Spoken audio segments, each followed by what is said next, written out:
성도 여러분 안녕하십니까? 이번 주에는 여름의 뜨거움을 실감하는 한 주였습니다. 이러한 무더위에도 시원한 그늘이 있고 에어컨디셔너가 시원하게 나오는 집이 있는 것도 감사하고, 또한 이 무더위에도 건강하게 인도해 주신 우리 하나님께 감사드립니다. 오늘도 하나님께서 우리들에게 행복한 안식일을 허락해 주셨습니다. 하나님께서 사람과 같이 행복을 누리던 에덴에서 한날을 지정해 주셔서 사람들과 함께 하셨던 그날, 예수님 다시 만날 때까지, 또 하늘에서 그 행복한 시간을 함께 할 때까지 이 땅에서 그날을 기념하는 행복한 안식일의 시간이 되시길 간절히 기원합니다. 하나님의 말씀 마태복음 13장 44절을 읽겠습니다.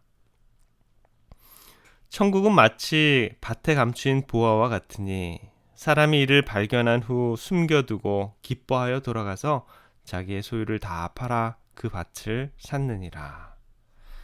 펜실베니아 대학의 심리학 교수인 마틴 셀리그만 교수는 이러한 연구 보고를 발표했습니다.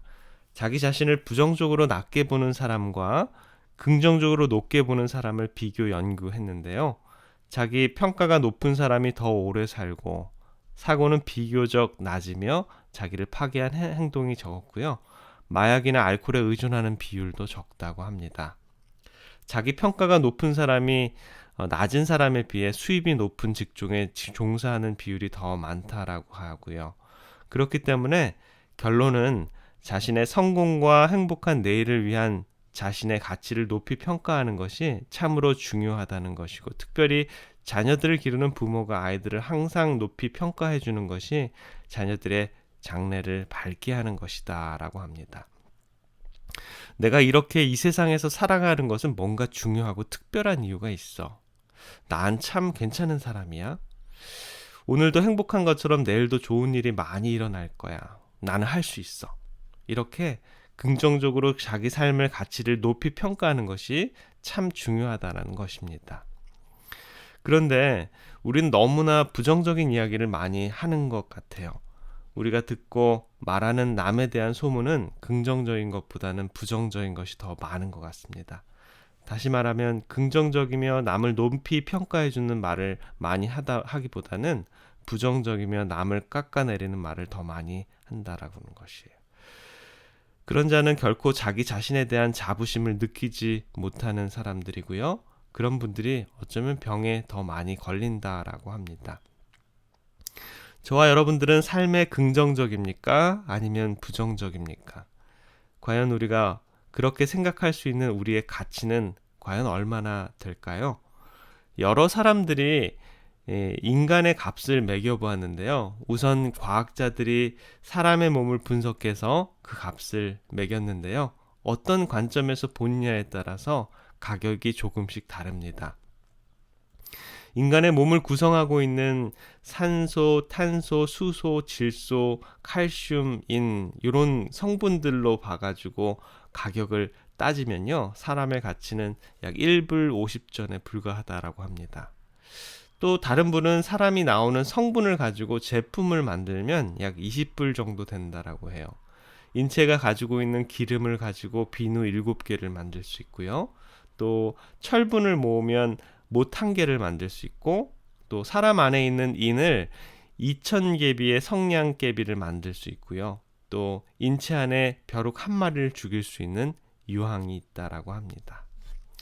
그런가 하면 미국 잡지 와이어드에는 신체의 모든 조직을 수액, 조직, 항체까지 전부 분리해서 돈으로 바꾼다면 그 가격이 420억 이상 받을 수 있다라는 연구 결과가 실렸습니다. 유전자 정보가 담긴 DNA는 1g당 130만 달러에 팔아서 전체 약 한 1000만 달러 정도 되고요. 골수 조직은 1g당 2만 3천 달러 하기에 전체 2300만 달러의 고가의 상품이 됩니다. 또 주요 기관인 폐는 11만 6,400달러, 신장은 9,100, 심장은 5만 7천 달러 등 모두 합치면 약 한 4,500만 달러, 한국 돈으로 약 한 420억 정도라고 합니다. 사람이 어떻게 보느냐에 따라서 1불 50전의 가치가 있기도 하고, 또 어떻게 보면 약 한 420억이라는 큰 비싼 가격이 되기도 합니다. 그렇다면 성경에서는 우리를 얼마만큼의 가치로 부여할까요? 하나님께서는 우리를 보실 때 우리의 값어치가 얼마나 된다라고 생각하십니까? 하나님께서는 우리들에게 부여하신 값어치를 잘 보여주는 비유가 오늘 우리가 살펴볼 부분인데요. 우리는 성경을 통해서 하나님께서 우리에게 부여하신 가치를 살펴보도록 하겠습니다. 마태복음 13장 44절을 다시 보면요. 천국은 마치 밭에 감추인 보화 같으니 사람이 이를 발견한 후 숨겨두고 기뻐하여 돌아가서 자기의 소유를 다 팔아 그 밭을 샀느니라. 아마도 남의 밭을 소작하는 가난한 농부가 밭을 갈다가 밭에 감추어졌던 보화를 찾게 됩니다. 그 당시 이스라엘의 법에 의하면 밭에서 나오는 모든 것은 밭의 주인의 것이었습니다. 농부가 그 보화를 자기의 것으로 만들기 위해서는 그 밭을 자기의 것으로 사야 했습니다. 그래서 그는 집으로 돌아와 자기의 전 재산을 팔아서 그 밭을 삽니다. 아마도 주위에 있는 다른 사람들은 그 사람을 비난했을지 모르지요. 왜냐하면 농부가 가진 전 재산을 줄 만큼 그 밭이 값이 나가는 밭이 아니었기 때문입니다. 그러나 농부만 알고 있는 그리고 그들이 모르는 것이 있었죠. 그것은 밭에 감추어진 보화였습니다.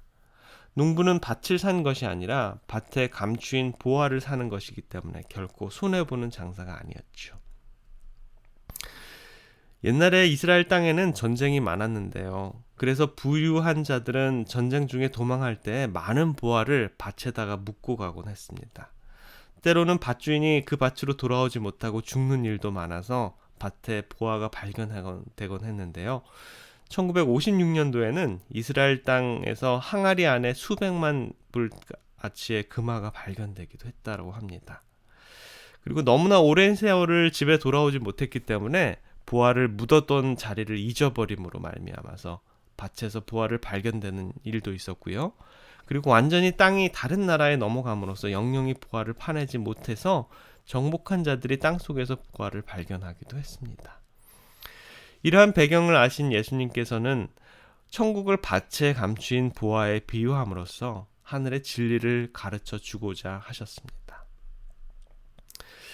천국은 마치 밭에 감추인 보화와 같으니 라고 우리가 읽은 본문을 다시 한번 좀 살펴보기로 했습니다. 우리가 먼저 밭이 무엇의 의미인지를 알아야 될 것 같아요. 예수님은 밭을 마태복음 13장 38절에 이미 말씀한 것처럼 밭은 세상이요 라고 말합니다. 그러므로 보화가 감추어 있는 밭은 바로 우리가 살고 있는 그 세상을 말합니다. 그러면 농부는 누굴까요? 마태복음 13장 37절에 보면 바로 그 답이 있는데요. 가라사대 좋은 씨를 뿌리는 자는 인자요 라고 말합니다. 밭에다가 좋은 씨를 뿌리는 자는 바로 인자 되시는 예수님이십니다. 세상에 오셔서 복음의 씨를 뿌리는 예수님을 연상됩니다. 예수님께서 이 땅에 오셔서 복음의 씨를 뿌리고 계시는 것이죠. 그렇다면 보화는 무엇을 상징합니까? 그것 비유 자체가 말하듯이 바로 천국을 말합니다. 예수님께서 이 땅에 오셔서 복음의 씨를 뿌리시다가 천국을 발견하신 것입니다. 천국을 발견하시고는 자기의 소유를 다 팔아 그 밭을 자기의 것으로 사셨다라는 것입니다. 만약에 밭 속에 천국을 보지 못했다라면 주님께서는 그 밭을 자기의 소유를 다 팔아 사셨을까요? 그렇지 않지요? 이 세상 속에서 천국을 발견하시기 때문에 그는 자신의 소유를 다 팔아서 이 세상을 자기의 것으로 사신 것입니다. 그런데 문제는 예수님께서는 아무런 재산이 없으셨습니다. 그분은 살 집도 값 나가는 옷도 풍족한 음식도 없으셨죠. 그러나 그에게 있는 것은 생명이 있으셨습니다. 그래서 그는 자기의 전 재산인 자신의 생명과 바꾸고 이 땅을 사신 것입니다. 그의 전 재산은 그의 생명이었고요. 그가 그 생명을 판 곳이 바로 십자가였습니다. 십자가에서 자신의 전 재산인 그의 생명을 파시고 이 땅을 사셨는데요. 그의 전 재산인 생명을 십자가에서 파시고 이 땅을 사신 이유는 이 세상에서 천국들인 보화를 발견했기 때문입니다. 그렇다면 예수님께서 생명을 버리시기까지 하시며 사신 이 세상의 보화인 천국은 무엇일까요? 그것은 말할 것도 없이 바로 저와 여러분입니다. 우리가 천국이 아닌데도 우리 속에서 천국을 보신 것입니다. 마가복음 8장 36절과 37절에 보면요. 사람이 만일 온 천하를 얻고도 제 목숨을 잃으면 무엇이 유익하리요? 사람이 무엇을 주고 제 목숨을 바꾸겠느냐? 하나님은 사람의 가치를 얼마로 매기고 있을까요? 성경 한 사람이 천하보다 귀하다라고 합니다. 온 천하를 주고도 사람의 생명을 살 수 없다라고 합니다. 그러나 인자이신 예수님께서 그분의 보화로운 생명을 버리시고 취하신 보물인 저와 여러분은 어떻습니까? 과연 우리는 어떠한 존재입니까? 정말 저와 여러분들이 천국과도 같은 그러한 가치가 있습니까? 로마서 1장 29절부터 31절에 보면요. 우리들의 이 세상의 가치가 나옵니다. 모든 불의, 추악, 탐욕, 악의가 가득한 자요, 시기, 분쟁, 사기, 악독이 가득한 자요, 비방하는 자요, 하나님의 미워하는 자요, 능욕하는 자요, 교만한 자요, 자랑하는 자요, 악을 도모하는 자요, 부모를 거역하는 자요, 우매한 자요, 배약하는 자요, 무정한 자라. 혹시 저와 여러분 중에 나는 로마서 1장에 언급한 사람과는 좀 다른 분이 있습니까? 어쩌면 정확하게, 정말 신랄하게 로마서 1장은 우리들의 모습을 잘 보여주십니다. 누구의 계산이 맞을까요? 모든 악과 추악과 탐욕 덩어리인 우리 자신을 바라보면 아무 값도 나가지 않는 것 같은데 우리의 주님은 우리를 천하보다 귀하다고 여기십니다. 우리의 이러한 모습 속에서 우리 예수님께서는 우리 중에 천국을 보신 것입니다. 그 천국을 보셨기 때문에 우리를 사단의 손에서 사시려고 자신의 전 재산인 그분의 생명을 버리셨습니다. 이것이 바로 예수님이 우리를 평가하시는 가치입니다. 우리 몸에서 그분의 생명과도 바꿀 수 있는 진짜 보화를 보신 것입니다. 이것이 하나님의 사랑이고 바로 하나님의 은혜입니다. 우리는 그러한 은혜를 입고 살아가는 사람들이지요. 하나님께서 우리를 이렇게 엄청난 가치로 인정해 주시는 그 은혜를 저와 여러분 저버리지 말고 늘 상기하면서 살아갔으면 좋겠습니다. 성경 가운데서 찾아볼 수 있는 보화에 대한 글이 있는데요. 바로 욥기 28장 14절부터 18절에 있는 말씀입니다. 깊은 물이 이르기를 내 속에 있지 아니하다 하며 바다가 이르기를 나와 함께 있지 아니하다 하느니라. 정금으로도 바꿀 수 없고 은을 달아도 그 값을 당하지 못하리니 오빌의 금이나 귀한 수만호나 남보석으로도 그 값을 당하지 못하겠고 황금이나 유리라도 비교할 수 없고 정금 장식으로도 바꿀 수 없으며 산호나 수정으로도 말할 수 없나니 지혜의 값은 홍보석보다도 더 귀하구나. 부하 중에 가장 귀한 부하는 지혜다라고 욥기에서는 설명하는데요. 그러한 지혜의 글을 모아놓은 것이 바로 성경이지요. 성경은 하나님의 위대한 교과서이며 그의 위대한 교육자입니다. 모든 참된 과학의 기초는 성경에 있고요. 하나님의 말씀을 상고함으로써 우리는 모든 분야의 지식을 발견할 수 있습니다. 그리고 성경에는 이 모든 과학보다 훨씬 뛰어난 또 과학 중의 과학인 구원의 과학이 포함되어 있습니다. 성경은 그리스도의 측량할 수 없는 보화가 들어있는 금광입니다. 그러한 금광과 같은 그 구원의 핵심이 바로 구원자 되신 예수 그리스도가 이 세상에 오셔서 저와 여러분들을 위해서 십자가에서 그분의 생명과 우리의 생명을 바꾸셨다라는 그러한 이야기입니다. 천국은 예수 그리스도로 말미암아 자신의 가치를 깨달은 자들이 모인 곳입니다. 개인의 삶 속에서 그리스도를 통해 진정한 가치가 발견되면 바로 그 사람이 천국입니다. 가정 속에서 그리스도를 통해서 참된 가치가 발견되면 그 가정이 바로 천국이고요. 교회 속에서 그리스도가 말미암아 참된 가치가 발견될 때 그 교회가 바로 하늘이고 천국입니다. 오늘 우리 토론토 교회 속에 하나님께서 수많은 보석을 많이 주심으로 인해서 참 감사할 일들이 있죠. 우리가 그리스도 안에서 우리가 진정한 가치를 발견하였기 때문에, 그리고 가치 있는 삶을 살겠다고 결심하기 때문에 우리가 이곳에서 천국을 이루면서 살아가고 있는 것입니다. 저와 여러분은 천국에 살아가기 때문에 이제부터는 어느 다른 그런 시민이 아니라 천국의 시민답게 살아가야 한다라는 것입니다. 미국의 캘리포니아 과수원 지대에 홍수가 나서 과수가 뽑혀나가고 산사태가 나고 과수원 전체가 다 망가지고 말았습니다. 과수원을 경영하던 주인이 낙심이 되었어요. 폐허가 된 과수원을 바라보면서 하나님, 이것이 어찌 된 일입니까? 저에게 죄가 있으면 용서해 주십시오 라고 기도를 했습니다.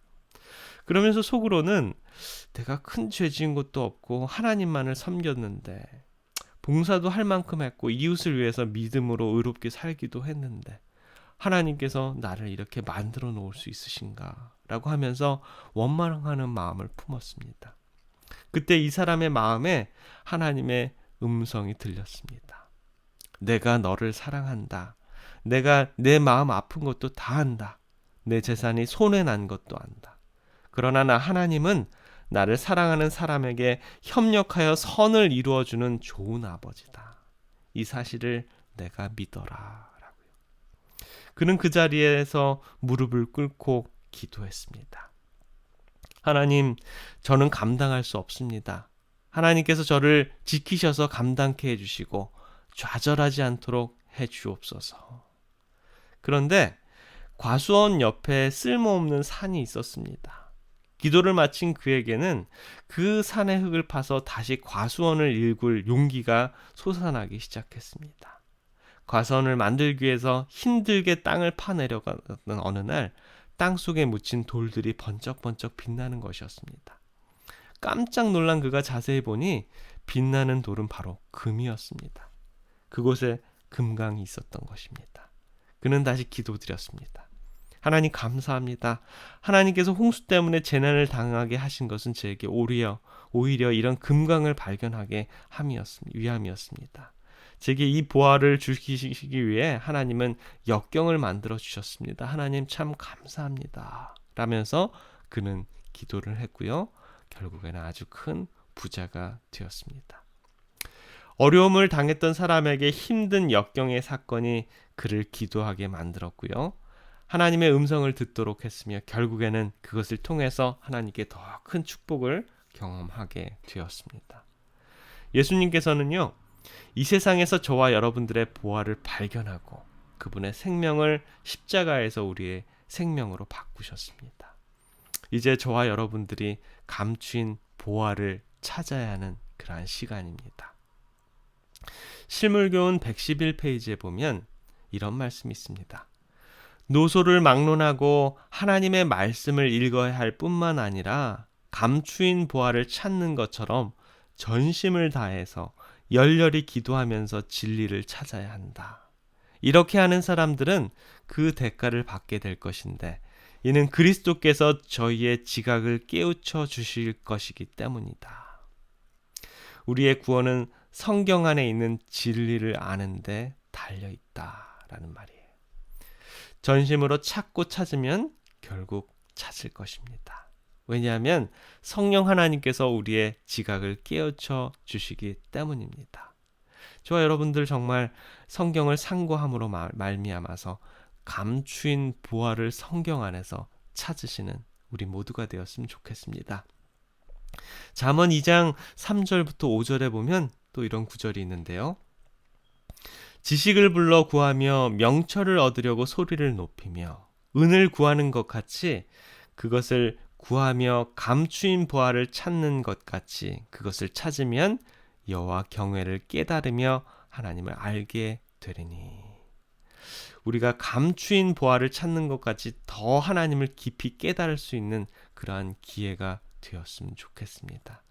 그렇게 되면 감추인 보화를 찾는 것 같이 그것을 찾으면 우리 여호와 경외하기를 깨닫고 하나님을 알게 된다. 지금도 저와 여러분들 하나님을 알고 계시지만 더 깊이 있는 우리 하나님을 깨닫고 알게 되면 우리가 얼마나 더 행복해질 수 있을까요? 여러분, 역경이 있으십니까? 역경을 통해서 하나님의 보화를 발견케 되기를 바랍니다. 질병이 있으십니까? 질병 때문에 주님을 만나고 인생이 바뀌어질 수 있습니다. 질병 때문에 인생이 축복으로 바뀌어질 수 있다라는 것입니다. 그 질병은 보화를 발견하는 과정이 될 수 있습니다. 어쩌면 경제적인 어려움이 있을 수 있습니다. 하나님께서 우리를 사랑하심을 믿으시기 바랍니다. 그것이 인생의 보화를 발견하는 통로가 될 것입니다. 이것을 발견하기만 하면 되는 것입니다. 여기에 바로 믿음이 있는 것이죠. 사랑하는 성도 여러분, 여러분들 인생에 있어서 보화가 발견되는 사건이 있기를 바랍니다. 하나님의 보화가 가정에서도, 우리의 몸 안에서도, 생활 속에서도, 자녀들에게도, 배우자에게도 받은 바 사명 가운데서 우리가 발견하시게 되는 그런 기회가 있기를 바랍니다. 거기에 참 기쁨과 축복이 있을 것입니다. 보화를 얻는 사람, 천국을 발견하는 사람이 되어서 우리 모두 하나님을 더욱더 진실하게 깨닫는 저와 여러분들이 되시길 바라면서 말씀을 줄이겠습니다. 기도하겠습니다. 사랑의 아버지 하나님, 저희들에게 이 세상에 살아가면서 하늘의 행복의 시간을 허락해 주셔서 감사합니다. 우리 주님 다시 만나는 그 시간까지 이 땅에서 그 행복의 시간을 연습하고 우리 마음속에 보화와 같은 우리 주님을 닮아가면서 살아갈 수 있도록 주님 인도해 주시옵소서. 탐욕과 죄악 덩어리인 우리들을 세상의 최상의 것으로 가치를 인정해 주시고 우리들을 위해서 십자가에서 생명까지 희생하시면서 우리를 구원해 주셔서 참으로 감사합니다. 영생은 곧 유일하신 참 하나님과 그의 보내신 자 예수 그리스도를 아는 것이니이다 라고 말씀하셨습니다. 주님, 저희들의 이 값진 생명이 헛되이 낭비되지 않게 하여 주시고 최상의 보화가 묻혀있는 지혜의 글 성경을 통해서 우리 주님을 발견하고 그 사랑의 기별을 우리의 마음속에 깊이 간직하는 고귀한 시간 될 수 있도록 주님 저희들에게 지혜를 허락하여 주시옵소서. 이 행복의 시간에 저희들의 주인이 되어 주시옵기를 사랑의 우리 구주 예수 그리스도의 이름으로 간절히 기도드립니다.